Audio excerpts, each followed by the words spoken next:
Oh, so then we'll do the intros now, and I'll just splice it at the beginning. Oh, okay. Um, Come on, just say your fuck. name. Well, okay. Your name, Nick. Uh, Welcome back to ABC. I'm Nick. Alex, you're I'm next. Alex. Oh my god. Do it again. Second cut. Take Welcome back two. to ABC. I'm Nick. I'm Alex. And I'm Brandon. I'm not Eric. Don't believe what comes out of my mouth. All right. Well, anyways, what would you guys like to talk about first? Um, Because we got Banana Fish, Zombieland, or Bunny Girl. We can talk about Goblin Slayer, but I didn't watch it, and it's literally everything we Same. watched already. I It was very not. quickly just zipped through it. Was You it know, by actually just scrolling. recaps? There was, yeah, it was. Well, I couldn't even tell if it was a recap so much as it was just replaying scenes we'd already seen. Exactly, recap. Yeah. Yeah. Well, it wasn't like somebody else like speaking over it even. Like it was just the scenes as far as I could tell with like original audio. Oh. Wow, that's even worse. Yeah. I thought they were going to have, like, the fucking... Well, I don't know if it was worse, because the original rumor I heard was that Cowgirl was going to do a voiceover, Oh. which, that, I think, would have been worse. That would probably drive you crazy. I mean, It did, Nichols the first shot I'd hate it too. It is awful. The first shot was Cowgirl naked. And so I was like, hum da dum da dum, let's watch this scene in entirety. And then I just sit through the rest of it. But yeah, no, I didn't hear anybody talk. I didn't actually hear the voiceover, but it seemed like from the captions that people were actually like, you know, it was like original audio as they like talked to each other about what was going on. Okay. But I don't know. Let's start with Zombieland Saga. Oh my god. Just, this was this episode, this season's, this week's Goblin Slayer from last week, wherein not much happens. Yeah, kinda. It was a very slow episode. Stuff still happens, just, Right. It was a very long episode in which, like, one thing happened, and it took 20 minutes to get there. basically, yeah. Like, every other episode... Sakura's there's been, sad, like, the character episode. development. Right. Every other episode has had, like, character development, like, we've seen some backstory, and then some problem, and then some, like, you know, the conflict comes to a head, and then there's resolution, and, like, the problem is solved, backstory is made, like, happier or better somehow. This episode was 20 minutes of Sakura is sad, and it doesn't get better. Yep. Yep. She is really sad. She also has a very unlucky life, Yeah. from what I've seen. So I don't know if it's either she just overworks herself or what, but it seemed like a lot of it was like, I practiced really hard every single day, and then I strained a muscle. It's like, well, yeah, that's what's gonna happen if you don't take rest days. Yeah. It's like I don't know if it's Well, just no, not her okay. own fault. That part, let's ignore that part. It's her unluckiness really shows when she's like taking the test. Like Yeah, that was unlucky. That, That was was just her, that was unlucky. her fault. How was it her? Yeah, she didn't have to help the old ladies. Yeah. she could have Like. chosen to not carry those old ladies anywhere. Which, I mean, I wouldn't. But at the Okay, same what the time, like fuck I are they can't doing blame outside? that on, you know, oh, she just studied too much and therefore helped the old ladies. Everything else I can say, like, this is clearly you overworked yourself. Yes, I would take the more overworking angle had she like studied the day before and not slept and just gotten really tired the next day. Right, or like passed out in the middle of the test. Yeah, see, that would actually bring everything together. Yeah. But instead, yeah, she's just kind of unlucky. Which, what I found surprising was that she never actually just wanted to be an idol. She just like one day flippantly wanted to become an idol because she liked I. Yeah. That's what Well, I. it didn't so much as like she wanted to become an idol. It felt more like she was drawn to I's like Yeah, her. try hard thing and was like, Well, this no. girl who's like, you know, inspiring me to try hard is an idol. It's not try hard. It's just keep going. Well, yeah, She always tried. right. Don't give up, even though you fail. Yes, so that's actually a wonderful message. Unless It is. you get hit by a truck, then just give Yeah. up. Then just give up. God doesn't want this for you. Dead Message birth. from Brandon to anybody on the brink of death. Just give up. Clearly God's plan for you is just go into the light. God's plan plays in the background. But yeah. Come Sail Away by Styx plays in the background. Would be better. Why was I crying? Were they playing Come Sail Away by the Six again? It was a great scene. Yeah, but the way the episode starts out, after she gives her super long-winded not backstory, her super long-winded description of what happened in the last episode, which I'm pretty sure that girl does in one fucking breath. Like, yeah, probably. Jeez. There's a callback to the first joke they do with the zombies, where she wakes up and she's scared. So that was kind of funny. It was kind of well animated in my opinion. Like the overhead shot where she's kind of running around, looked kind of nice. Well, it was like a full continuation of the original joke because it had them in the dark. Yes. Everybody was in their zombie makeup, and it ends with Yamada Tai breaking through something. Yep. Which no, she doesn't remember that. Never mind. I thought she made a mention of that. Like this happened again. That would be something if she full on referenced. If she referenced the continuation of their own joke, that would be a little bit too much. Anyways, I tries to explain things to Sakura, who kind of at first seems very excited and then immediately just like, nah, fuck this. Because there's like glimmer in her eye, where she like learns that she's an idol, and then immediately like does a 180. Mm-hmm. Probably just because of the whole, hey, we're going to have a concert for 500 people. This is gonna be big things. Like, oh, I'm in this part of my life again. More like she's almost reached the end and she's gonna fuck it up again. Yeah. That's what she's scared of. Which she Well, I think is. it also has to do with like, she basically sees, like, she wakes up, sees I, and she's like, oh my god, I can't believe I've met you. Like, I love you. You're my idol. And I was like, yeah, you're also an idol now. It's gonna be great. Oh, by the way, you're dead. And Sakura remembers like dying, and she's like, oh, that's right. I was gonna be an idol, and then I got killed. And has now decided again, like, fuck everything. Like, the one time I decide to try again, I get straight up murdered for it. Like, fuck trying. I don't mean to downplay your explanation, but your oh my god was perfect.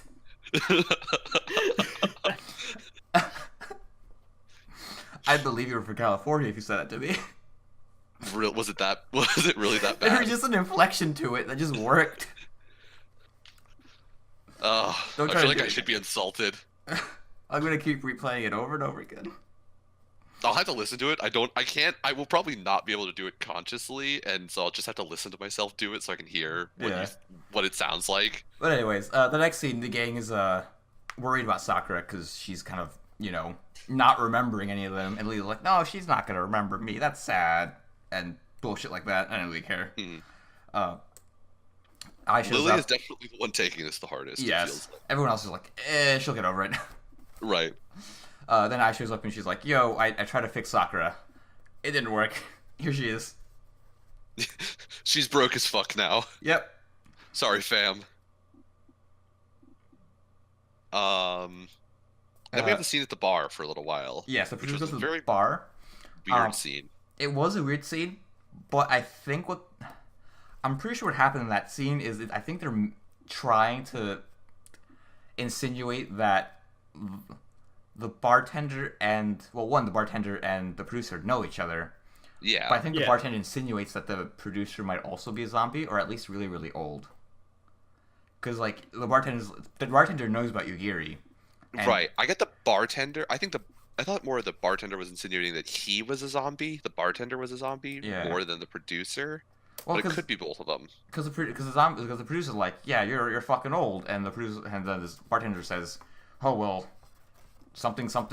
Oh fuck, I forgot what the line was, but he's like, oh well, you're not so young either, or something like that. Yeah.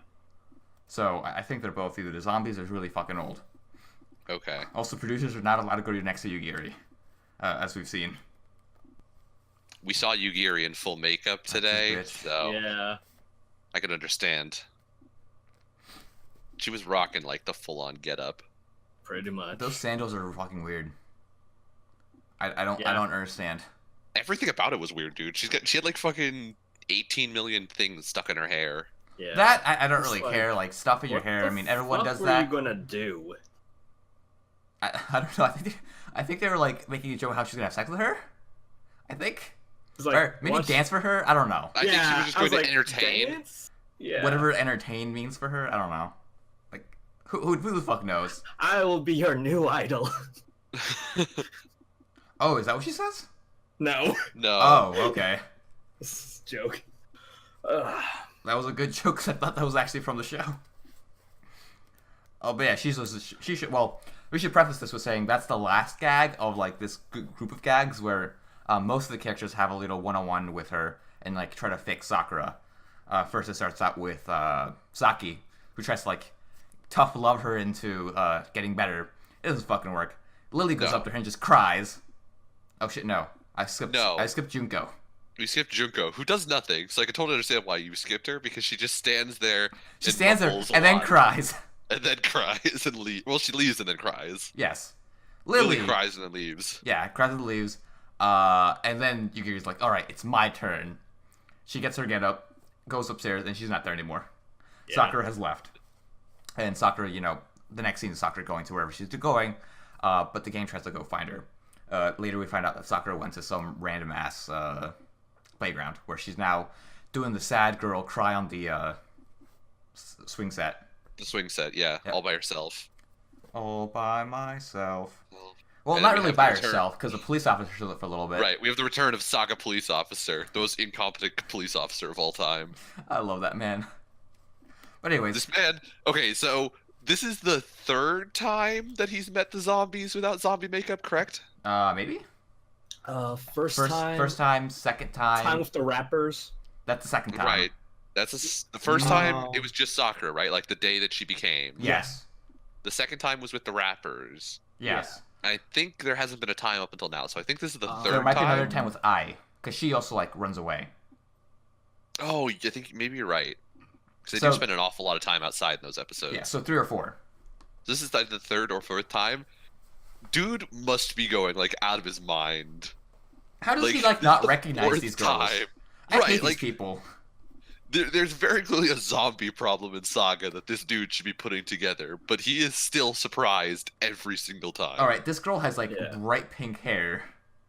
This dude is shook. He's seen her. He has seen this bright pink-haired girl like live in person. Forget the bright pink hair. She's got green skin, dude. Like that's not a normal skin tone. It isn't a normal skin tone, but like he knows who she is. Or at the very least has to know who she is. Oh yeah, no, he's definitely seen. He's the fucking idiot. Yeah. People makeup performing. He's a fucking mong. But anyways, yeah. Around this scene, we also get the fact. We also get the backstory to Sakura and about how she, always tried really hard and then always fucked it up because of luck or for whatever reason, or she tried too hard and then didn't give herself rest days. Who the fuck knows? Anyways, who really understands the point of that whole thing? There was a point, I didn't get it. She's depressed because like nothing ever goes her way.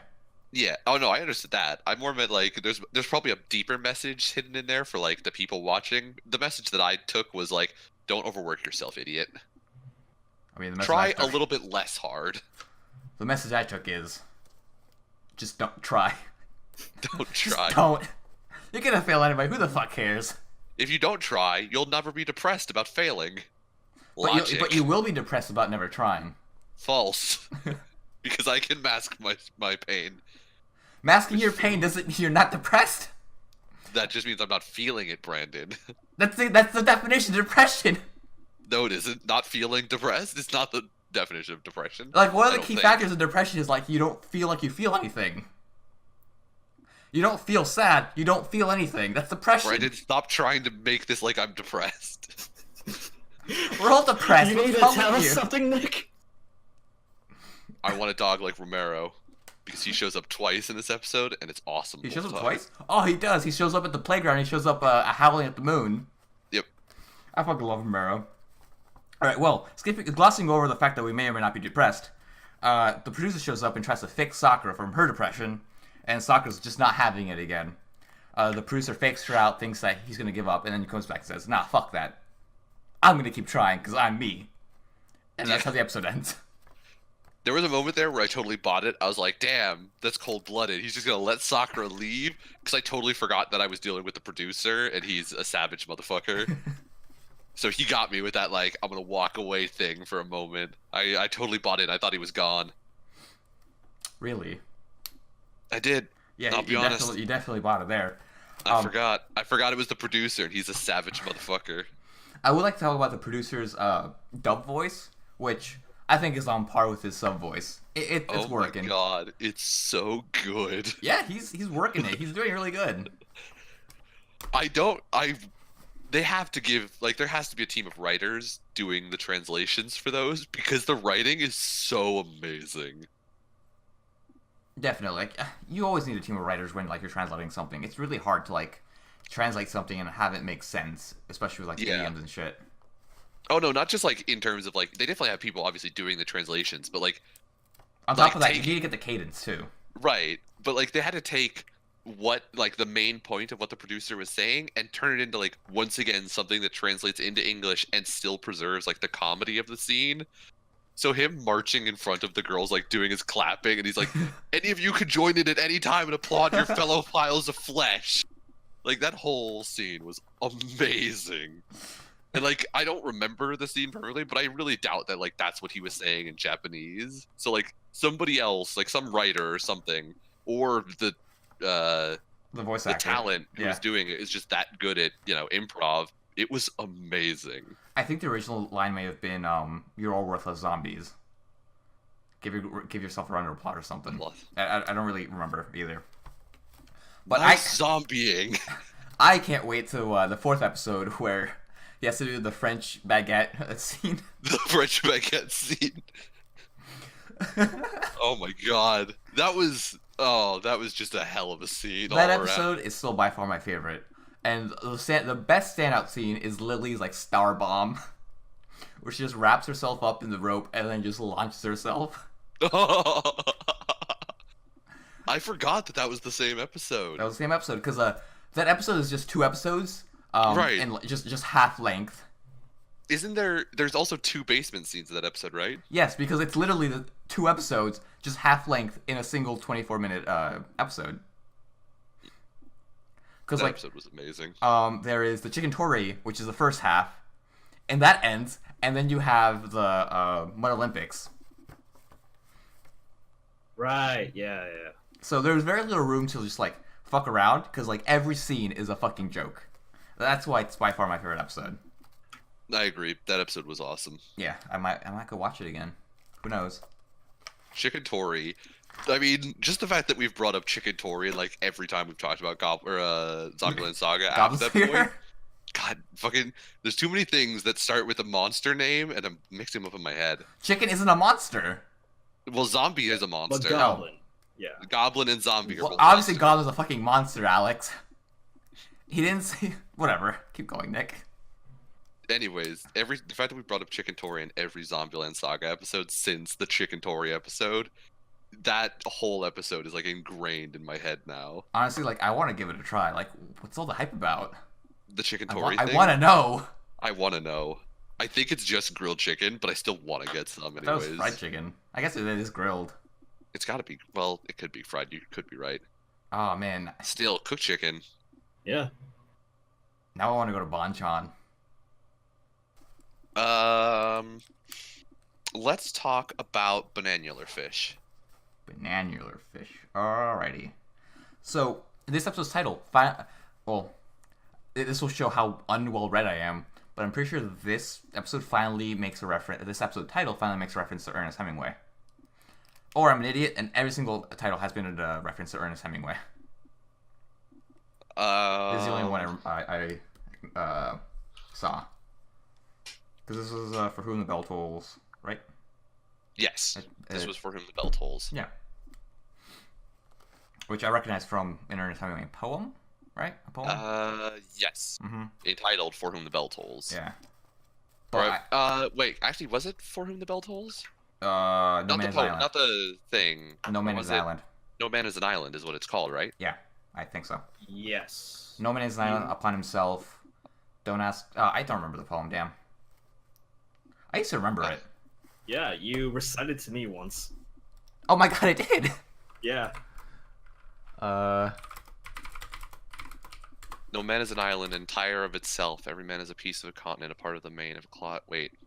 Oh yeah, this is it. A part of the main. If a clod be washed away by the sea, Europe is the less. As well as if a promontory were, as well if a manner of thy friends, or of thy own were. Any man's death diminishes me, but I am involved in mankind, and therefore never send to know for whom the bell tolls. it tolls for thee. This is John Donne. This wasn't Ernest Hemingway. No, the original was John Donne. Yeah. Ernest Hemingway wrote For Whom the Bell Tolls. That makes sense. So the original reference was John Donne, I think. Yeah, so this is a reference of a reference. Right. Because yeah, Ernest Hemingway actually shows up quite a lot in this show. Banana Fish is another example of the reference to Ernest Hemingway. I forgot which book it's from, but I don't think it's called Banana Fish. What? Banana Fish? Like, Banana Fish shows up in one of Ernest Hemingway's. I think it's a poem they wrote or a book. This is like in the first. This is like the first episode of Banana Fish. Yeah. I don't remember then. Hold on, let me see if I can find it.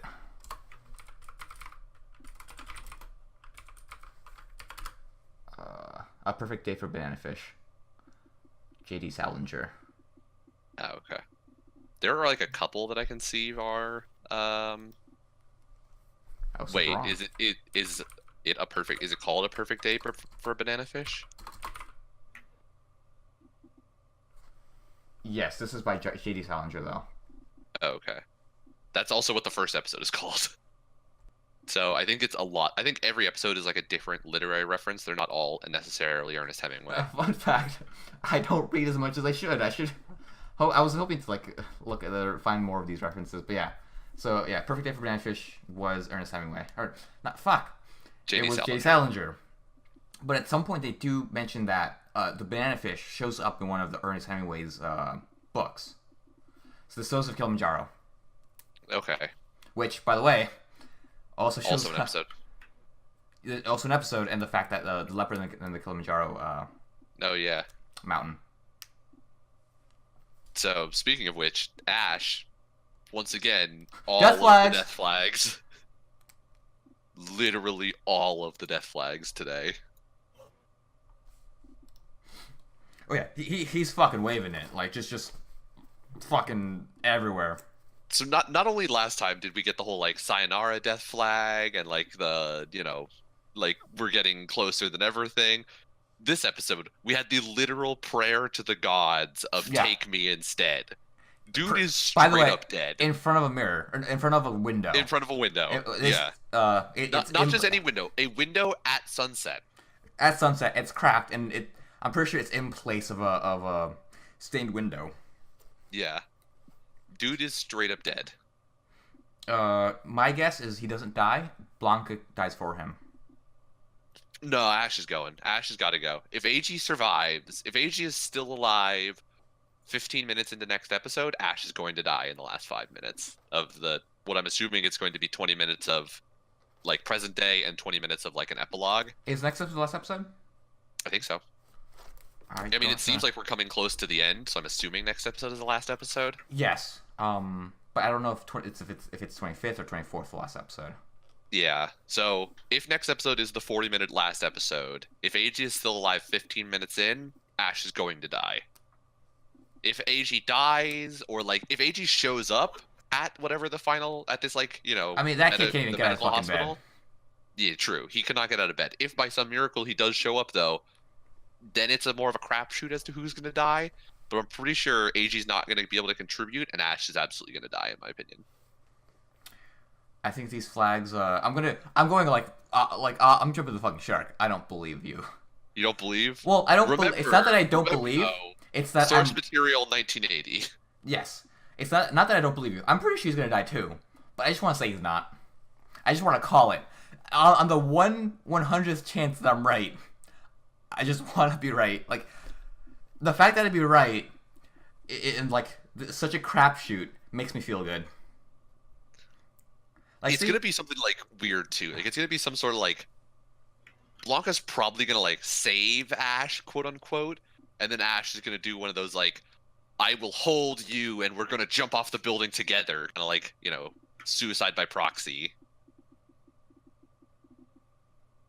Like Ash is gonna take a sideways leap off the building with either Dino or Fox in his Dino arms. might be dead. Dino might be dead, but if he doesn't, because we've seen multiple people survive chest gunshots so far. Yes. If Dino doesn't die, Dino or Fox, I'm thinking, are going off the building with Ash. Okay, I can see that. So it was legit. When did Die Hard come out? When did Die Hard come out? Yeah, like 1983. Yeah, mid 80s, I think. My guess is gonna be a Die Hard reference. He's gonna have a gun taped behind him. 88. Never mind. This is much too recent, much too early. Right. That would be awesome if there was a Die Right? Hard reference. But anyways, let's go through the synopsis. All right. AJ gets taken to the hospital because he got Gunshots. got shot. Mhm. Blanca shows up and stops Ash from following him because he's like, "Yo, don't go. They'll capture you." Which makes me wonder, where the fuck are the cops? I That put a is a little good phlegm question. there. Yeah, right? Like, presumably they called 911 to get the ambulance there. Where Right. are the cops? Because I'm pretty And sure you probably they'd had to show say, up. like, dude got shot. Yeah, like, dude got shot. Okay, we'll send the cops. No. Ambulance is fine. Like, you just can't the do ambulance, that. please. One ambulance, please? I don't get it. Well, who cares? Plot There are hole. some solid questions there, but Yeah. anime magic aside, It's a Japanese view of what happens in America. Who knows? right, Maybe in Japan you can just call the ambulance and not the police. maybe. Anyways, Blanca packs up Ash because he can't go to the hospital because he'll get arrested because he's killed a bunch of people. Right. And they have a little chat. Afterwards, Ash gets super fucking pissed off and just misses his shots around Blanca because he doesn't actually want to kill Blanca. He just wants to kind of scare him and let out his Right. feelings because he's kind of pissed off. And Blanca's like, "All right, I'm leaving," and just leaves. Leaves, yeah. Lau and Xing then argue about Ash. Lau basically says, he doesn't care about any of us. Make the right decision as boss. And Xing's like, I don't want to be a boss, but you have to listen to me because I'm your boss. right? And then he kind of waxes on about how he misses Shorter, and I miss Shorter too. Shorter was my boy. Shorter was Shorter all was our your boy. boys. Rest in peace, Shorter. Was all a boy. Kane has become my new boy because Kane is awesome. Kane's but a I do fucking miss Shorter. badass. But yeah, He's a badass. you can't replace Shorter. You can't. Shorter was awesome in every way. Xing has big boots to fill, and he can't fill them because he's like a fucking midget. Jing is like aggressively short. Dude has to be like very young, right? I'm pretty sure he's like 19. Really? Because isn't Ash like 17? Yeah. Who the Yeah. fuck knows? I don't know. I'm assuming Xing is like 15. I don't think Xing's that young. Why would you Maybe put a he's just- 15-year-old in as the fucking boss? Like, I don't know. he's got Kunai with chain. That doesn't make him the boss. Why would I anybody do mean- anything in this show? Doesn't it though? If you had to pick a boss, would you be like the oldest dude, or would you be like the dude with a badass weapon? I don't know. Kunai with wire. I mean, the alternative is like, dude has a gun, and it's like, I mean, yeah, it's a gun, but it's also a gun. Like, come on, man. Everyone's got a gun. It's New I York. could kill a dude We with a all gun. have guns. Motherfucker kills people with a kunai with chain. That's how you know this motherfucker's Yeah, cold-blooded. Kunai with wire. Kunai with wire. Gotta get it right. But anyways, the next day, they all group up, and Lau, because argue. Argue is a overstatement. basically just he just yell at him. shouts his Yeah. opinion. He's like, "Yo, And this Ash kid's a doesn't fucking react. sociopath," and to which Ash is like, "Yeah, I am." Pretty much. And then she's like, "No, he's not. Fight me, Ash. I'll prove you're not gonna kill me." Which that's actually not what happens. And instead, she wants to fight Ash because of reasons. I don't actually right know why she wants to fight Ash. It was like in His honor, his pride, it was like right? you know, I don't get my it. guys tried to kill your boyfriend, and so as like I will take all the blame 1v1 me. Oh, Like okay. like medieval like duel for, whether or not I'm guilty. It's kind of like that. All right. Kane's like, "All right, bruh. Just don't kill him, bruh. That's it." At some point we'll take care of this 1v1. Yeah. Actually, I don't think it depends. It might never happen. It probably won't, but they do set it off for later. In the future, There's a planned 1v1. No, actually, he's not gonna die with Fox or Gino. He's gonna fight because Shing kills him. You think Shing's gonna kill Ash? That would be ballsy. I mean, they set up the fight. And from what I've seen, this show does set up and pay off. So, like, something is going to happen between Shing and Ash in, like, you know, their promise to fight each other. It's true, but at the same time, like, that's also a solid death flag, is setting up, like, a fight with your rival. It's like, we're going to have one final fight, and then you go off and die, and your rival has to, like, cry over your grave and be like, you promised me one last fight, and then you went and died to some scrub. Fight me! Fight me! I'll follow you into the afterlife. I'll fight you wherever you go. Right. That's a solid trope, so that could also be another death flag. Yeah, I can see that. Yeah, good one. Anyways, yeah, Kane then talks with Ash. Essentially, you know, tells him, "Are you actually gonna fight him?" And Ash says, "Yeah, I'll fight him." And then and then Ash begins to open up to Kane about how he's just feeling sad. And it's around this moment where he actually prays to God, right? I don't. Yeah, it's right after Kane like walks Kane out. Leaves. Kane leaves. And Ash kind of breaks down against the window. Yep. As he prays to God. Very Daredevil-esque in my opinion. Because Daredevil did that a couple times, didn't he? Did he? Yeah. Like up against the stained glass window, or very like with red illumination. Okay. And then we get our next scene where we get some more backstory with YL. We get a detailed story as to what exactly happened with his mom, which is fucked up. Yeah. But yeah, this is a YL and Blanca scene. I wrote why are YL's brothers such asshats, which is really what sums up the scene. Because they kill and rape his mom. Well, we knew they killed his mom. We didn't know about the rape part. At least I didn't. Yeah. I didn't know about that part. No. Yeah. They also made him watch, which is a trope. That's real some cold-blooded shit right there. That is cold-blooded shit. Which makes me kind of happy that they died. Yeah, a little bit. They kind of deserved it now. Well, one of them didn't die. One of them, I think, is still, under banana fish. One of them got banana fished, and the rest of them were dead. Actually, so, I mean, you could decide which one got the worst fate. Actually, I know why they are such asshats. It's because their father's also an asshat. Is he an asshat, or is he just, like, weird? He bought a 10-year-old. Oh, was she? I forgot about that. When we first hear about that, the whole "Hey, I killed your mom" thing, didn't like the brother said, "Oh, your whore of a mother corrupted him" or something like that? Probably, but I mean, they're still fucked up. But no, there's like oftentimes I'm not gonna get into it. Anyways, yeah, she was 10. He bought her. He bought her when she was 10. Did you not remember that? I forgot about it. There's a lot in this scene that I didn't want to think about, I'll be honest. Yeah, I'll agree with you. Once again, anytime we get into and we're sexually assaulting minors, I check out for a little bit where I'm just like, I want to not. I just want this to not be a thing. Not in my banana fish. That's what happens. Blanca's like, damn, that's fucked up, yo. But I did like the very beginning of this start out with Blanca showing up and looking at YL, and he's like, "Are you drunk?" And YL's like, "No, I've only had multiple glasses of champagne.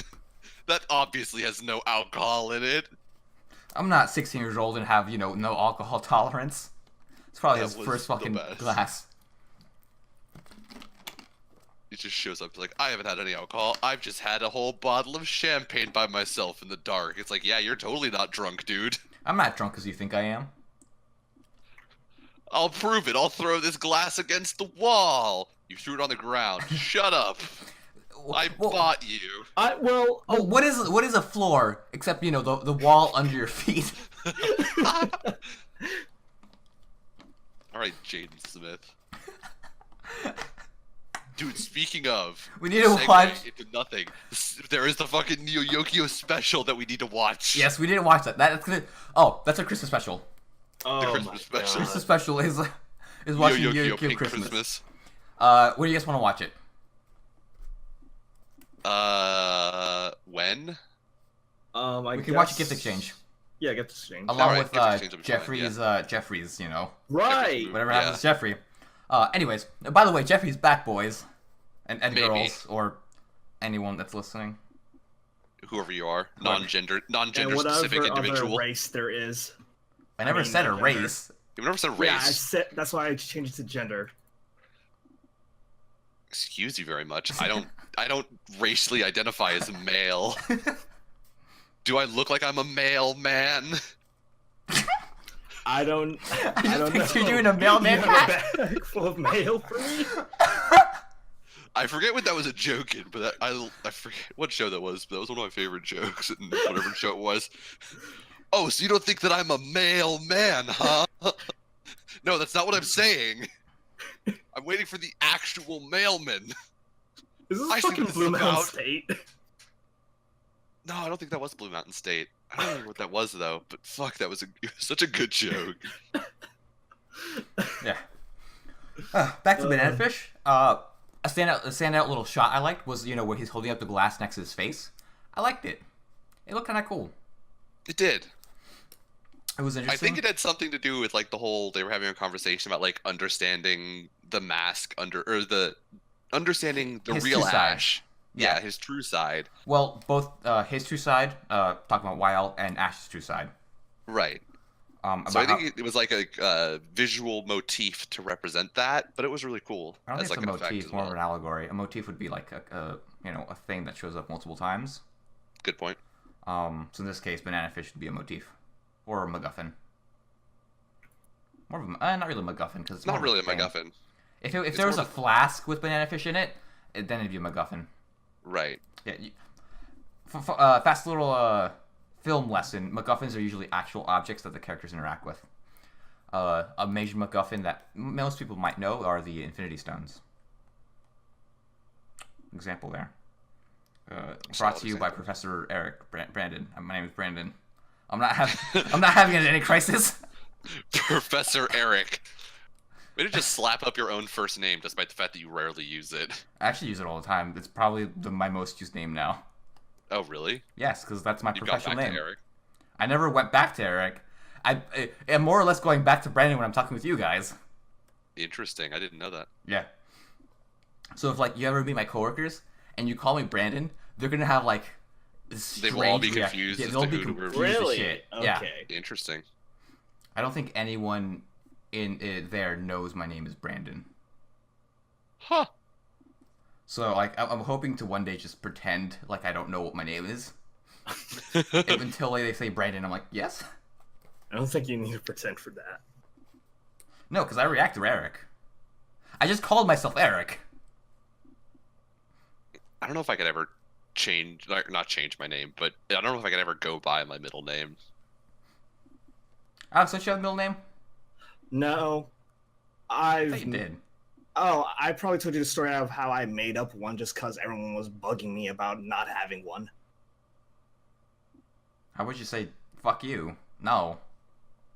I mean, at the time in which most people care about middle names is like elementary school, and so if you're the Yeah. one kid without one, it does become like I'll be honest, I Yeah. pictured high school Alex saying this. Just No, getting really back- pissed off that he didn't have a middle name. I mean, like Nick said, it was elementary and middle school, so I just took the first name of. You know my what? friends You should have got told people your separated. middle name was Alex. Alex. Yep. Alex. That really would have fucked with them. No, you You should should have told him your first name was Al and your middle name was X. So you just go by your first and middle name together. Alex. I Yeah, that mean- makes sense. For 2 separate weeks, I was called Sasha. Okay. For 2 separate weeks? Yeah, 1 week Why when weren't they I was contiguous? because 1 week was when I was hanging out with this Russian girl who just hanging with our group, and I told her, "Hey, my name's Alexander," and she said, "Oh, Sasa." And then when I came back to school, I told people that, and they then called me Sasha for another week. Okay, I'll believe it. Bizarre. You mean Czar? But it's... All in a pit. Die screaming. So, Weil freaks the fuck out and basically, throws the glass on the ground and says, "AG can't save him." Nah. And then runs away. I think what YL is. So this is me trying to figure out what YL's motivation is that he doesn't want to save Ash, but wants Ash to basically, essentially engage the dark side with YL. Okay. Like, just be bad together. Right. Instead, Age is getting in the way because Age is trying to make Ash a better person. He's trying to redeem him, yeah. Yeah. Since YL feels like he's unredeemable and at this point has fallen into the pit, he wants the same for Ash, because misery loves company. That makes sense. I could also be, obviously not completely. It doesn't make complete sense in that, like, who actually thinks like that? A super fucked up guy who, had to watch his mom get raped in front of him. And so he's like, himself. I have to make everybody, like, just because this one other guy's messed up means we're, like, soulmates and he can never redeem himself. I mean, yeah. That's probably exactly what he's thinking. Who knows? Unless he actually says it, we don't actually know, so we'll have to wait for that. I doubt we'll ever get, like, what Wyle's actual motivation is at this point. I think dude is just crazy. I think he's just messed up in the head. I don't think there's actually, like, a logical explanation for anything he does anymore. He's messed up in the head. Boom. Explanation. Oh, yeah, no. I mean, yeah, he's messed up in the head. That is the primary explanation. But, like, if you were looking for a logical explanation for, like, why he's obsessed with Ash and hates AG and all of that, like, I don't think there's anything deeper than he's just straight up messed up in the head. He likes Ash? I don't know if he does. You and I are not so different. Well, we'll see. Well, we still have 2, 3, 1.5 more episodes. I don't know. Some number of minutes left of show. Yeah, there's still, like, stuff left, so we'll see what happens. Maybe, like, fucking YL shows up. He's like, oh, rabble, more exposition. And, we'll actually know for sure.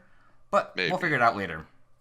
Anyways, we have a short, this is the plan scene where everyone's gathered around a box and some blueprints, and they're like, yo, this is what we're going to do. And then we go back to YL and Blanca, I assume, presumably the next day. Because now, yes, I think so. It's lighter outside. Right. Blanca talks about Natalia, and about how he, fell in love with her. He goes off to Crimea, which is very topical in this, modern age. Crimea River. God, what's up? I don't mean... It's really fucked up what's happening there. Wow. I'll just ignore that part. You start with it's very topical in this day and age, and end with the Crimea River joke. Brandon giving a solid fuck you to all of Crimea. People that are dying there. Actually, no, they've already been annexed. I'm thinking of the Ukraine. Crimea?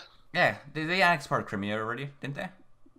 They were like, yo, this is ours because they're, like, Russian and shit. Isn't it divided between Russia and the Ukraine? Oh, right. It's an area, not an actual country. Yeah, isn't that, like, the entire problem right now? Is that the Russian Federation controls, like, most of it, but there's, like, a section of it that's Ukrainian, and so they're, like, just... No, I think they already, like, took it. They essentially... to Russia, like, yeah, that's part of Russia already. Right, to Russia, they're like, this is ours. All of it belonged to Russia. But some part of it is like, yeah, but we're Ukrainian. Like, we're not Russian. And Russia's like, shut up, you're Russian. Old jokes. Yeah. Yes. That's basically Russia's opinion of a lot of places. Yeah. Well, Blanca goes back, to his hometown and finds that Natalia died. The government said it was a terrorist attack. He doesn't believe it because he believes that the terrorists, or not the terrorists, that the government killed Natalia to basically make him, to not have him waver from his duties as a soldier. Yeah. He doesn't he doesn't want this to happen to Ash, so he decides to go help him out, leaving YL alone, and YL, throws a hissy fit again. Does he throw a hissy fit again? I think, no, he doesn't, I don't think. He actually just stands in the middle of the room and just says, all right, whatever. Yeah. I didn't want you anyway. You're fired. Blanca's like, I want to leave the contract. And Wyle's response is basically, you can't quit, I'm firing you. Yep. Get out of my house. Afterwards, Blanca shows up, talks with Ash, and they haggle the price, basically, to have Ash hire Blanca. He starts off with some, exorbitant price, $50 million. And then he's like, how about $500 in a dinner? And then he's like, I'll work for you, just, we'll talk about the price later. And Ash is like, all right, fuck it, why not? You tried to kill me, but now you seem like a cool dude. I'll save the world for $1 billion. Blanca takes Ash to the hospital where AG's staying at, tells him, don't stay past 12 because the cops will show up, makes a Cinderella joke. Kind of funny joke. He goes up to Ash goes up to AG's room, basically, talks about how, he's feeling uneasy about everything and sad. Starts crying. AG, hears this, but he has no mouth and can't scream. He actually wants to talk, but he can't really talk. He's still kind of, he's very tired. Surgery will do that to you. Yeah. Also, getting shot is not pleasant, so I've heard. Yeah. So Ash, starts to walk away. AG, manages to get out of bed and, call out to Ash. AG starts to kind of, wobble towards him. Ash runs back to, try to, grab his hand for one final time. And then the detective and eBay show up to, to a commotion, I guess. They're trying to take up an AG. Yeah. Let's hope he's not dying. Yeah. They see eBay's Ash trying to be a good, surrogate person father who's in charge of making sure that this college student doesn't get in trouble in New York, which he's failed at miserably so far. So, yeah, he shows up and he's like, I need to make sure that shit's okay. And there's Ash in the hallway. So, yeah, they try to capture Ash, I think. It didn't really seem that way. It seemed like they just wanted to talk to him. But he's just like, no, run away, Ash. They'll capture you. Right. That moment seemed like a very, kid trying to, shoo his dog away. Like, I never loved you, Sally. Go away. Right? It did kind of have that feeling. It had that feeling for me. Maybe it was just because Ash had that, heartbroken look when AG told him to, run. Yeah, that's what really did it. Look way worse than it actually was. Get out of here, boy. I never loved you. Get. This is for your own good, you stupid mutt.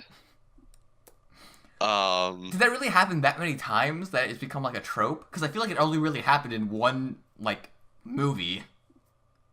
Wasn't it? It was a TV show. I mean, it was some old 50s TV show. It's definitely happened enough that it's a recognizable concept.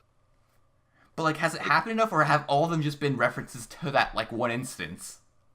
I can't say for certain. They may all just be jokes on that one instance and how comically stupid it is. Because I'm pretty sure it also happens in Free Willy. Does it? I think it might happen in Free Willy. How do you shoo a killer whale? I don't know. Get out of here, you stupid whale! You're a whale. The tail comes out of the water, just slaps you. Slaps the motherfucker. The small child is now dead. Free Willy ends on a very sad note. So that scene ends, and we get Fox and Golzine talking to each other, and they're exchanging words. Fox is talking about how he likes the fact that he used that Golzine used the truth serum, and then Golzine's like, "Oh, that's none of your business. Don't learn about this. Go away. It's on a need-to-know basis." You're just a soldier, you stupid soldier. Yeah, you're just a hole digger. Go dig holes, hole digger. Go fill a hole filler. Yep. I fucking hate that dude. Then we cut from that, after we see that there's a tension between Golzine and Fox, to Ash initiating the plan. What happens is the lawyer and Jessica show up to the Newsweek and says, "Hey, we've got a scoop for you." And it is, from what I saw from the scene, it's supposed to be the banana fish data, right? But they were building up they were building up Ash's pictures, which I thought that's what it was. But I thought it was everything. I guess it might be everything, because I thought it's the banana fish stuff and Golzine only specifically talks about the banana fish stuff. They've got the banana fish scoop. He only talks about it could that. be everything to do with banana fish. Going from banana fish to the murders that they committed to try and keep it quiet, and the sexual assault stuff that they used to pay for it. Maybe I have to watch that scene again, because I feel like they only really mentioned the fact that what banana fish is, not everything else. Because if it was just the banana fish stuff, it would make the scene where the lawyer shows up with the USB disc and smiling, saying, "I've got it," much better, and not so way less creepy. Yeah, way less creepy. Yeah, I get that. But anyways, Dino gets baited out of the hospital, or whatever, the murder castle. He gets baited out of the murder castle. into the caravan where Kane, Shing, and everyone else is there just to, lay into the motherfuckers. Ash gets Golzine, walks into the into the murder hospital, and he's like, yo, I've got Golzine, now, do what I want. So Fox shows up and is like, I don't fucking care, and then shoots Dino. And scene. And once again, we have not had the credits in so many episodes. I mean, we can't.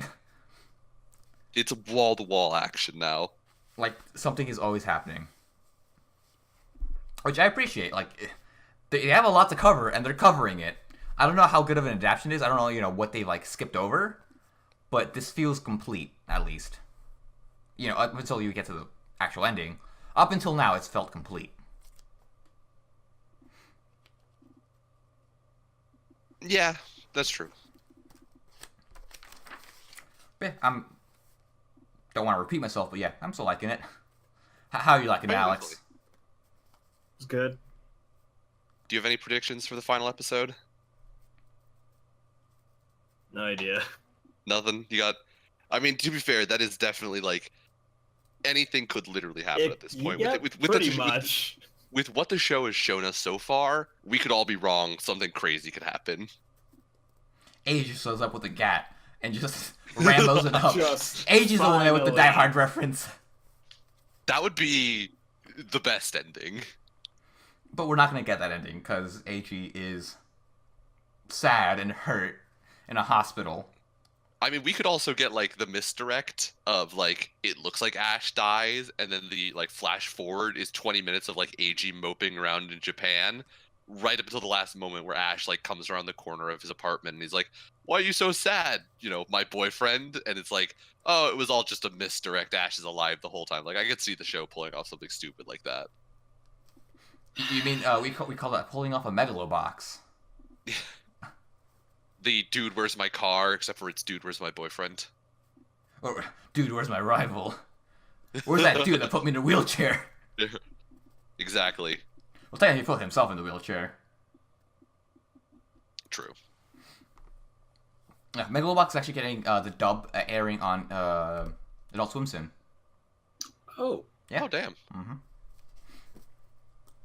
Hopefully they have, a solid voice cast, because that was an awesome show. Yeah, hopefully. Adult Swim is the perfect place for Megalobox.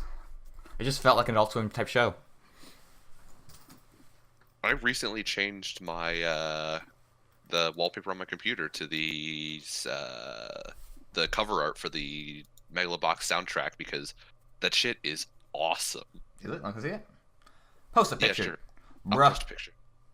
But I fucking... Also, the soundtrack was awesome for Megalobox. Oh, soundtrack was fucking phenomenal.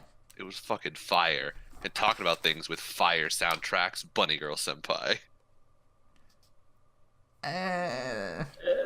It's got an okay soundtrack. It's got a great ending, specifically sung by one of the voice actresses. I have not heard the ending at all. I hate you. Ooh. That ending is amazing. Because Brent loves the ending. It's so fun. The opening was so generic. I just assumed the ending would be as well. It is not. At least I don't think it is. Damn, It's very somber. That's a good ass wallpaper. Yeah, it is. What I'm actually gonna do at work, I'm gonna make my wallpaper the Godzilla wallpaper, or the Godzilla posters. Oh, okay. Oh my god, because those I'm gonna Photoshop those posters together, because dude, it looks fucking awesome. I was gonna say, is the resolution on those awful? No, what? The figure resolution on by those are chance? each 2,000 by 1,000. Oh, are they? So they're massive. They're big enough so that you can edit it and still have it look good when you render it out to a lower resolution. Okay. Yeah, so they're pretty big. I already got the RAWs for them.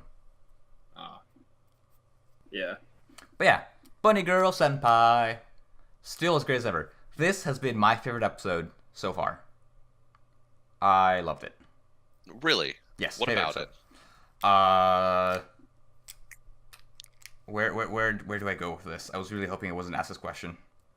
it? Defend your opinion.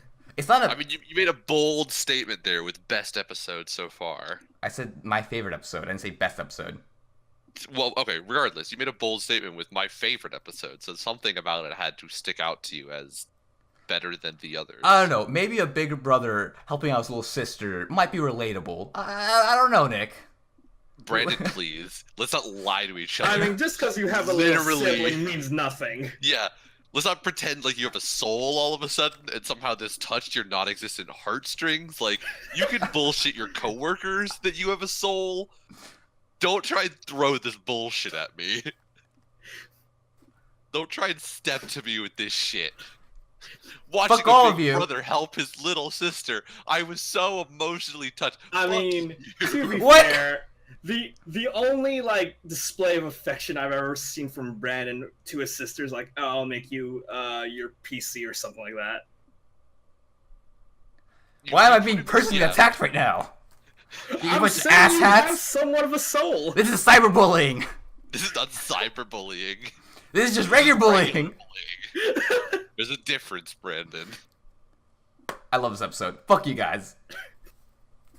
I'm not saying there's anything wrong with Again, liking defend this it. episode. Why? I did defend it. No, you didn't. I You defended lied it. to my face about possessing a soul and giving a shit about a big brother helping his little sister overcome her agoraphobia. Is it agoraphobia? I mean, I don't really know what the fear of going outside is. So I just really usually call it agoraphobia, which is fear of the sun, which tends to make people not want to go outside. But Agora, really? isn't it? Maybe I'm wrong about what agoraphobia I feel like it'd be is. like solophobia or some shit. I don't know. Phobia of the Heal sun. me. Fear of Heliophobia. places and situations that Yeah, might cause heliophobia. panic, helplessness, or embarrassment is agoraphobia. Yeah, heliophobia is afraid of the sun. So I would say she has agoraphobia. Agoraphobia would make sense. There's also being afraid of open spaces, which I think was a joke in a show we watched. Was there? I think there's no, not like in an anime, but like in a regular in show? a Western TV, a regular Yeah. TV show, in a Western TV show. Yeah, being afraid of big places was a Okay. thing. But yeah, agoraphobia, you said? Yeah, agoraphobia. I think there's Fear of agora. places and situations that might cause panic, helplessness, or embarrassment. What is the etymology on this? No idea. Because agoraphobia, I think agora means outside in Greek. Etymology. Possibly. Gathering of people. Agoraphobia. So Okay. that might, yeah, that I think that might do it, because we do like in a later scene see how like she's kind of very antsy about people looking at her. So yeah, I'd Right. say agoraphobia. Yeah, the agoraphobia causes her not to want to go outside. True. It also makes sense given that she was really bullied. And this also shows up in Welcome to NHK. Because what's his face? I forgot the main character's name. Main character from Welcome to NHK has this as well, agoraphobia. But anyways, we start off the episode basically completely resolving the issue that we had in the last scene, which was people know about our relationship now, and we get a press conference with Mai, and everyone's asking her like, "You have a boyfriend?" She's like, "Yes, I do." And that's it. That was the resolution. Yeah. Yes. I just I love can that. confirm. And then I the just director's love like, that, "Yeah, like- don't bother them." And that was The that. last time I was here, me and Nick just talked about idols and relationships, and the next episode is this. Well, I'm glad. Yeah, it's I didn't want it to great. be a thing. Well, depending on how they did it, I guess I would like it. But yeah, they like resolved. They're like, "Yeah, we're not gonna make this an issue. Yeah, It's done." I don't know. I was expecting like, I don't know, someone like that one creepo dude from Showder's site. Oh, okay, a stalker. Yeah. Well, she's Yeah, not an so- idol. She's just kind of an actress. I don't know how it Yeah. works, but like usually from what I've seen, like at least from what tropes I've seen in anime and movies, is that it's usually an idol being stalked and not just an actress. But yeah, that could also work too. Anyways, after that scene, we also kind of in between some of the shots, we see that Kaida is watching the press conference and she has a little diary, which will come into play a little bit later. And then we move on. Wow, I cannot read my fucking handwriting. Is that a 3? I see 3IOL. Wow, I have no idea what that is even a reference to. Exactly what everyone thought. Uh, I mean, the next scene is them basically walking down the road, Yeah, talking about they're their walking down the love, road and they're bantering with each other. You know, and then we get the letter. Yeah, they're all lovey-dovey. Right. That's exactly what he wanted to do. And we do get the letter, and this isn't building up to something that's going to happen in the show, because Dream Girl, which is the arc after this one, is the movie. Right. Oh. So yeah, all that stuff with Shoko is working up to the movie, which I'm okay with. I kind of like that they're teasing it. It's being, I like being a big it, thing. but it also makes me like nervous, sort of, because I feel like it's gonna. I don't want the last episode to end on a cliffhanger to make you go watch the movie. That would be kind of annoying, but I think they will do it because almost every single end of an arc like ends in a cliffhanger. Like last episode ended with the cliffhanger of they know about a relationship. Right. The one before that, I believe it was Koga's, ended with, yo, there's that girl with the cat. And it looks like Shoko. I don't remember what happened after that one, but yeah, there's been like those types of cliffhangers all the time. Oh wait, the cliffhanger for the other one was, yo, I'm in another body. Was that one? I'm pretty sure they're gonna do it, which kind of sucks, but what you gonna do? Yeah. I can still be mad about it though. So anyways, yeah. Sakura gets the letter. He sees this from Shoko, so the next day, he consults Futaba about it and asks for her advice. What should he do? Right. To which Futaba decides to do, Nick. Basically just text Yeah. bye and be like, I don't want to deal with this. Yeah. Come deal with your boyfriend. I love Futaba. I'm out. Peace. This is where my scene ends. Deuces. Out. Well, the best part about that scene is it's not really Sakata asking Futaba for how should I do this or what. He's more like coming to her with this is my plan. Tell me that I'm in the right. Oh, and yeah. Futaba's response is, I'm going to get your girlfriend and not deal with this shit. Yeah. Deuces, nerds. So we're like, yeah, you should talk about your girl. You should talk to your girlfriend about this. So Mai shows up and she basically says, "Sure, fuck it, why not? Whatever. I'm interested too. I want to find out what's going on with this as well." Right. This is not the first time we've dealt with this, and it probably won't be the last. Yep. So go ahead, let's figure this out. So he decides that he is actually going to go. Yep. But as they're going to the beach, he finds Kano, which is who is Kaida's old friend from middle school. Right. That annoyed me. Why? So you have this whole plan with this girl who wrote you a letter and was like, show up at the beach so that we can talk about something. Oh. And then as you're walking out walking to the beach to go meet this chick, this random person who used to be friends with your little sister in middle school who you've never really met before or remember very well is like, hi, I want to talk to you about something. At that point, you'd be like, tomorrow, literally any other time. Right now I have to do something. Why would he be like, I'm going to go? Here's Bye, my theory. you go to the beach. Here's my theory. These were actually 2 different days in the light novels. That's my guess. That would make sense. And in the actual light novel, they both waited, but she never showed up. That would make more sense. But from a narrative perspective of what we watched, Yeah. I was not happy with his decision. I didn't really care. I thought it was a bad narrative choice. I didn't really care because narrative-wise, he does need to go with Kano to progress the actual plot, which is Kaida's arc. Does he though? I don't remember them learning anything with Kano. No, it's there. She's set up to basically show up to be a conflict in at the end. Right, but that's it. Other than having her show up and be like, "Hi, I used to know your sister in middle school." That's all you need her for. Even if his response was like, "Oh, cool, we'll talk some other time," and then she sees them again at the beach or something like that. He doesn't need to go talk with her right then because nothing we talk about is important to the plot. What is important is the fact that she feels guilty that she didn't help her out. That's going to come into play later. Yes, we can figure that out later, or at some other scene, which didn't involve meddling with the B plot of going to meet Shoko. But at the very least, those points needed to happen. All right. If it becomes relevant, I will agree. I hope it I becomes understand relevant. why then.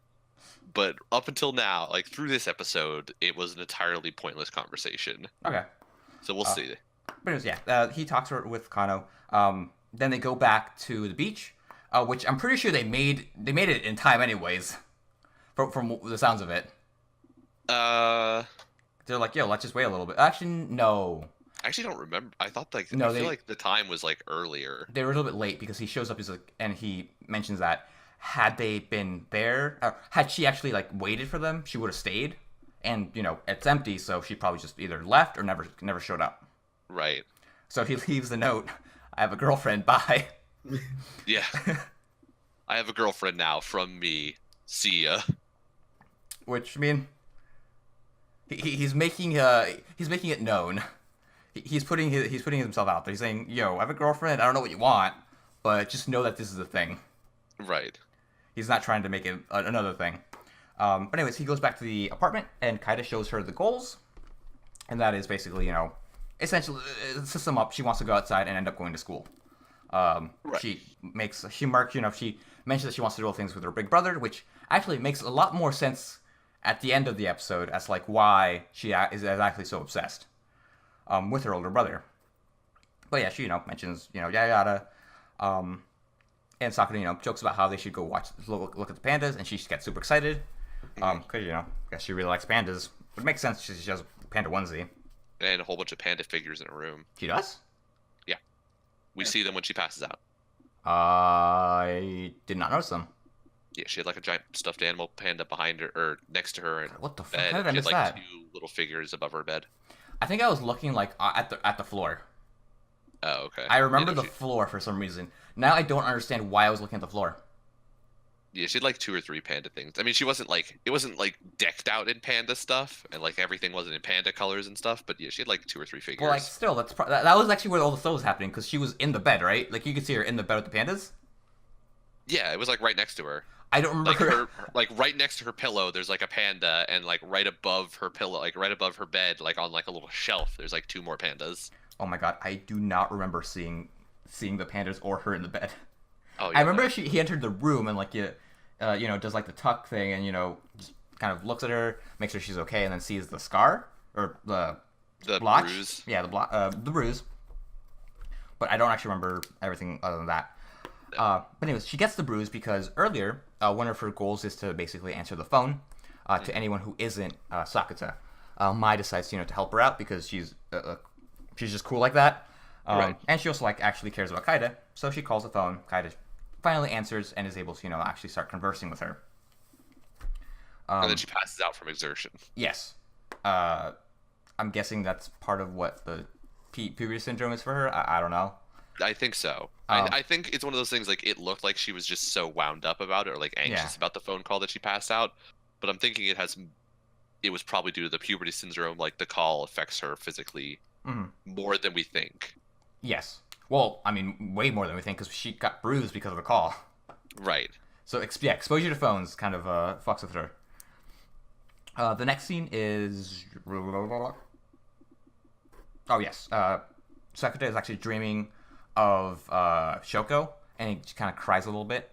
Once again, we're still building up to the movie, which I'm not too sure what the thing for that would be, because it is called Dream Girl. It's either called Dream Girl or First Love, and I don't I remember. think it was Dream Girl. Okay. Okay. I don't know either. Anyways, Maybe- I think the plot will be, a rift between Mai and an actual rift between Mai and Sakata is Shoko, because like all of these have been kind of like Koga's arc was like it was a nuisance, but it wasn't a huge nuisance. Like he still liked Mai. He never like developed feeling for Koga. The Dream Girl arc might actually go in that direction. I think. At least there's a higher possibility.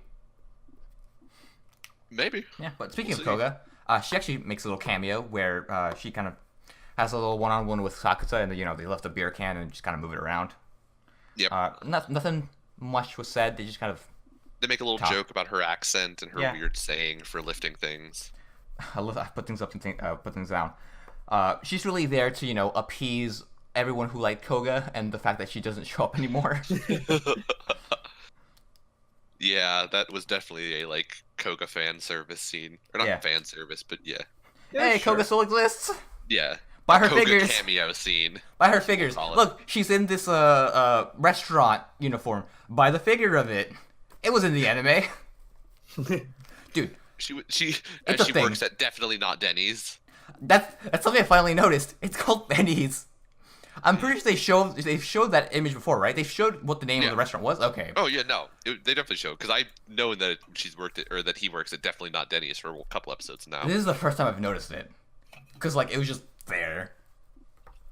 But yeah, he works at not Denny's, Benny's, you might say, which I didn't think Benny's. I didn't think they would have Denny's, but you know they have KFC, so I guess it makes sense. I mean, yeah. I Yeah. think they also have Pizza Hut.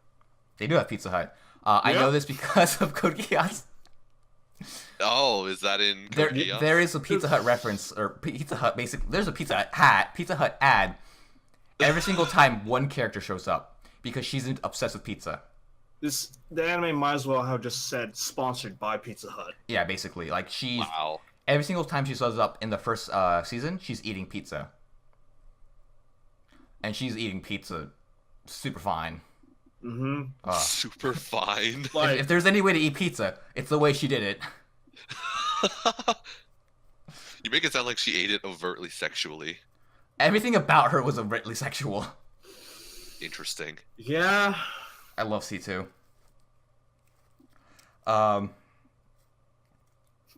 Image of C2 here. 923. I'm just looking at the Denny's website, and they have this video that plays of the Denny's Super Slam. All I want to do is get breakfast food right now. Oh my God. Let's go to IHOP. Let's go to IHOP and get fucking pancakes. Oh God, pancakes. I love pancakes. Pancakes are so good. Pancakes are pretty tasty. So, Sakura gets home and he sees that Kaida is actually talking with Mai. Without the help of her brother, she's actually able to answer the phone and, you know, talk about how he was showing up at the house because Mai was looking over by the veranda, which I keep forgetting that they literally live a street Right away. next to each Yeah, other. Yeah. they're across the street.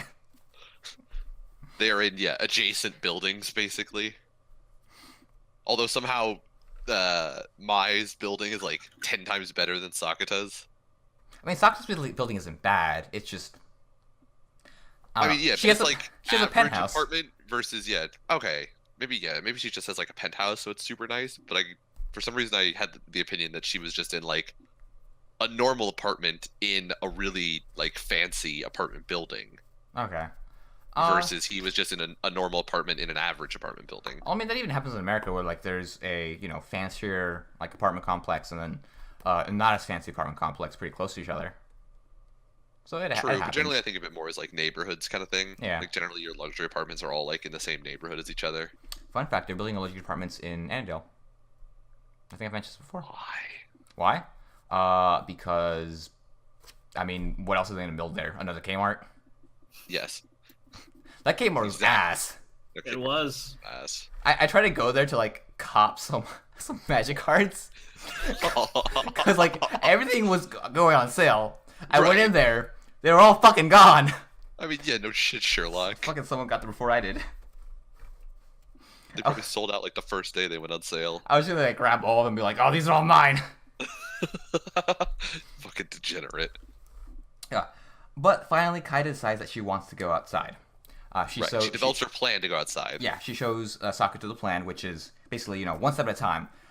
Get some cute clothes, take a break, put on the shoes, take a break, cling to the big brother, take a break, and they actually start the plan. Yeah. She looks, she puts on a dress and a little blouse shirt. I don't know. Sure. I don't know women's clothing. I That was Mike giving gives it a her. try. That Mike gives her. I'm pretty sure it's a blouse. That Mike gives her a camisole. I don't think it's a camisole. I don't know what I'm it is. I'm gonna stretch my neck out there and say I think you're wrong. We'll find out later. Insert who was right here. Insert who was right. Pictures of I was blouse and camisole. I was Really? I was right. Wait, what? What? No, I was right about the capris, the capri pants. So there's that. So Oh, you were right about the capri pants. I know yeah. at least some things. He was right one time, and now he thinks he's the fucking guru of women's It's the clothing. fuck you. Yeah. So, Sakura finally shows up. She's wearing her clothes, and she says, "I want to go outside." He gives her the shoes, and this entire scene is about 3 minutes. Because it's one of the intense scenes, at least in this arc, and in most of the other arcs, this is probably like one of the more intense scenes as well. Right. She hugs her older brother, and she closes her eyes, and they start stepping outside. She basically keeps wondering when they're outside, and Sakura decides to lie to her, so that she doesn't get cold feet, because she towards the end of it, she starts to get scared, and doesn't want to go. She finally opens her eyes and she sees that she's outside and starts crying because she's so happy. Right. And it was a good great scene. visual trick they essentially played on us as the viewer. Oh, that the way that they were showing us the scenes, it was impossible for us as the viewer to tell where they were. So when Kaede wanted to give up, it still seemed like they were inside. It was impossible to tell that they had now made it outside and that she had accomplished her goal. We had no way of knowing, and so it genuinely felt like, we were going to have to stop. Like, we weren't going to be able to make it. Yeah, it was. And then Sakura takes one big step, and he's, fully, separated from her. And so it was, it was definitely well done in, making us think, in the same way of Kaede as, are we outside yet? Where are we? We're not going to make it. Yeah, they use the darkness of the little hallway, because that seems very dark, right. And that dark seeps into the doorway, which is basically once you get past the doorway, that's when you're outside, and that's kind of a little visual trick they used. But yeah, also the music here, this track from the soundtrack was also very nice, and I enjoyed it. But this is basically almost the end of the episode. We get one big thing happen after this, but the multiple scenes after this are basically the progression, or Kaida's progression of being able to step outside more and more. We see that she's able to, actually step outside into the outside balcony and, kind of walk around. Then, up to the front porch of the apartment complex, and then even to Mai's house. Mai's house, and to the and then finally, little park outside that we saw before. Yes, in the park. And then finally, all the way to the beach, all the way to the mystical beach. The single beach that exists. There's multiple beaches, because Koga and him go to the other beach. Oh, right. Well, that's, I guess, the really far away beach. So this is the town's one beach, we'll say. This is the town's, artificial beach. That kind of just, is right next to the sewage pipe. Right next to the giant sewage pipe that I believe is creating all of the magic. Yes. They get there, they start eating around, and Kano shows up. So this is one part where I was, at least trying to defend why Kano shows up earlier, because she saw this up here. But yeah, Kano shows up. She tries to say hi to Kaede, but Kaede does not remember her. I for a split second, I thought it was because, Kaede was just scared. But we get the real reason as the last scene of the episode, which is that Kaede does not remember anything. At least up until a point. Essentially, up until the point where she starts living at home. Is what I'm thinking. Everything before that, she does not remember. Which has kind of big implications for why she acts the way she does.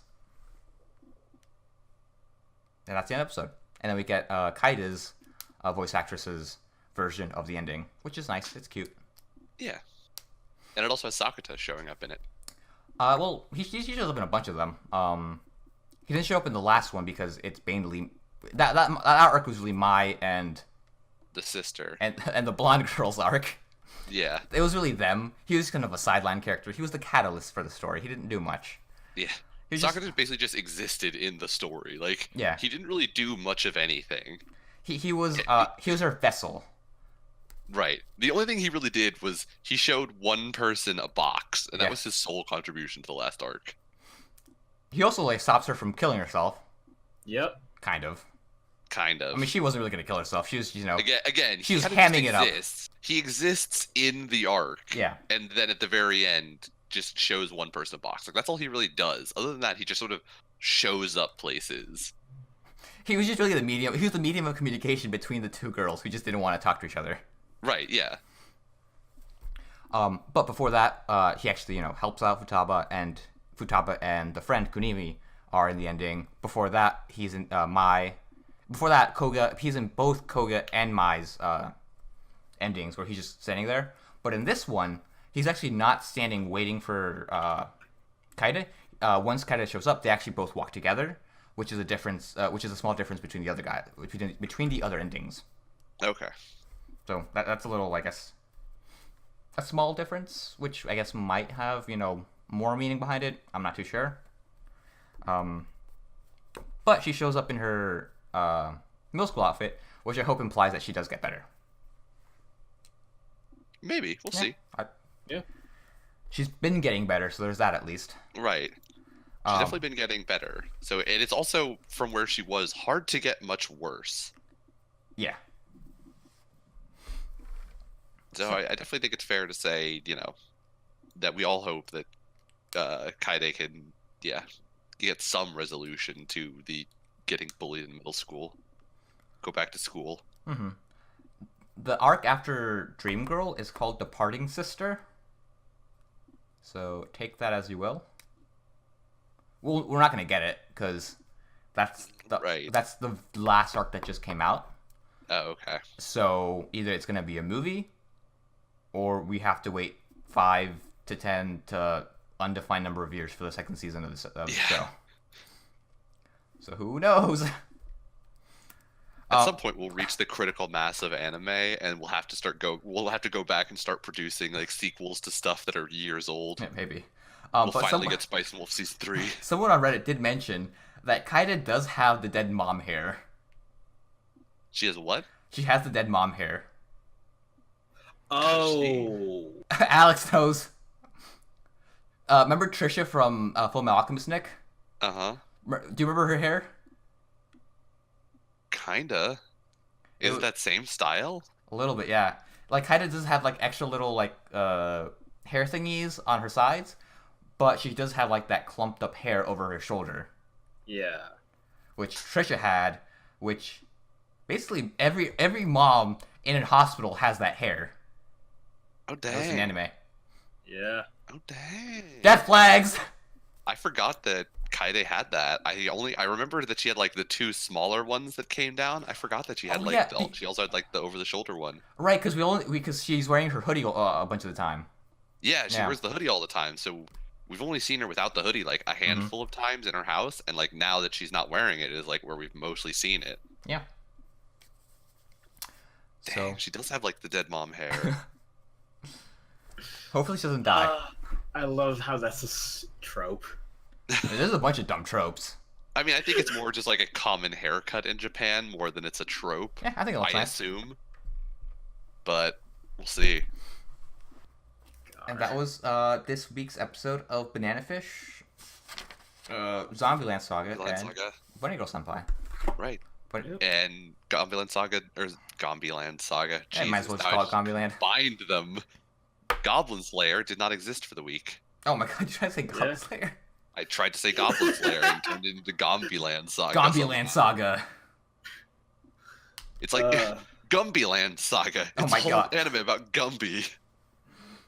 Jeez. Was Gumby an actual TV show, or was it just a toy set? No, it was an actual TV show. Okay. It was a Gumby TV show. Was it like UK produced? It feels like one of those UK produced shows. Like Teletubbies. Teletubbies was from the UK. Oh. Ooh, was it? Yeah. Jeez. Now that you say that, that kind of makes sense. The Gumby show was produced in America, actually. Oh, okay. The Adventures of Gumby and his horse Pokey. Right, he had a horse. That's why he had like the fucking the saddle legs. Yeah. The wide split saddle legs. Mm-hmm. But yes, to answer the question that you put in your last episode that you put up on YouTube, Brandon, we've been doing this for like over a year, like a year and a month and a half now. Yes. Jesus Christ. We started like mid-November. Yeah. So we've been doing this for a damn long time. I'm surprised we kept up with it. I'm not surprised that we don't have an audience. Oh, I don't care about that part. No, not at all. Like, I'm just completely surprised that we've continued to do this. It's fun and entertaining. It is fun and entertaining. I like it. It also makes watching anime, watching anime is, like, fun and entertaining on its one hand, but being able to, like, chat with it about with other people about, like, you know, how we think things are going to turn out. Our And then opinions get on made how fun of because it's like an decisions are episode? Yeah, I get it. We just asked you. Fuck why. you, Alex. made. One question. You got all defensive about it and threw out some bullshit that nobody Bullshit! believed. Bull crap!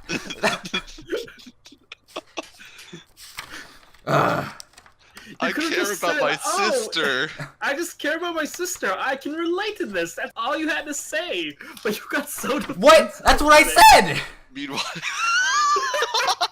After me and Nick had to probe you about it. this has to stay in the episode. That just for that voice crack alone. Shout out to middle school. Shout out to I'm puberty gonna syndrome. sell out to middle school this week because oh my god, fucking Brandon tried to vigorously defend his position as a loving and caring big brother has given me. I'm not defending that position. I'm defending.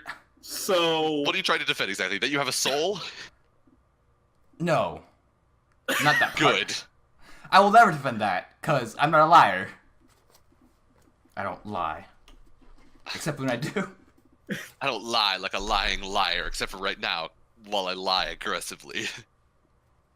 Work as a prostitute for how much you lie. I'm gonna sell out to CD Japan. Mostly because I clicked on the link for them today. To whom? CD Japan. CD Japan? What Yeah. do they do? They sell CDs from Japan. Oh, okay. It's in the link, Nick. Solid. It's literally what I just said it was. I mean, I don't know, dude. Sometimes Japanese companies have bizarre names, so I thought maybe they did something else. I didn't realize it was a very straightforward business that they ran. CD Japan, we sell mattresses. I don't know. They can do whatever they want, dude. They could do whatever they want. Maybe CD means like mattress or some shit in Japanese. In some country, it might. all right, I'll sell it to Epic Games Store, where now game developers can gain 78% of profit. I thought it was 90 now. I thought that was the plan to go up to 90. Oh, I don't think. maybe. I think right now it's probably 78, like Alex is saying. But I think. the of plan this is to recording 90. to be changed to probably 78%, and the store only takes 12. I'd like to edit my what the fuck? Your what? I like to edit my sellout. I'm gonna sell out to the Ultimate Masters Edition box because I got 2 mythics. I got a rare foil and a bunch of good shit, and everyone else got dog crap. It's true. Yeah. And we can't even be salty They can't because be we all salty. had equal opportunity. We all decided what to choose, and they all decided not to choose. They all decided to Right. give me the scraps, and that's what ended up being all the good shit. Okay, first of all, it was not the scraps. We all took 1 pack at a time. You all took the So- packs I wanted. Well, Well, 2 of them. I don't- some of them. 2 or 3 times we took the packs you wanted. We should probably have an outro, yeah? Possibly. This will be the outro. This has been episode 43? 44. 44 of Anime Book Club. Thank you all for joining us. Or not, because you're probably still not there. Goodbye. My non-existent audience. I love you all. Alex, you want to say something? Cool, Say something thanks. to our audience. I feel like this is now a running joke, is Brandon asks Alex to say something and then immediately ends the episode.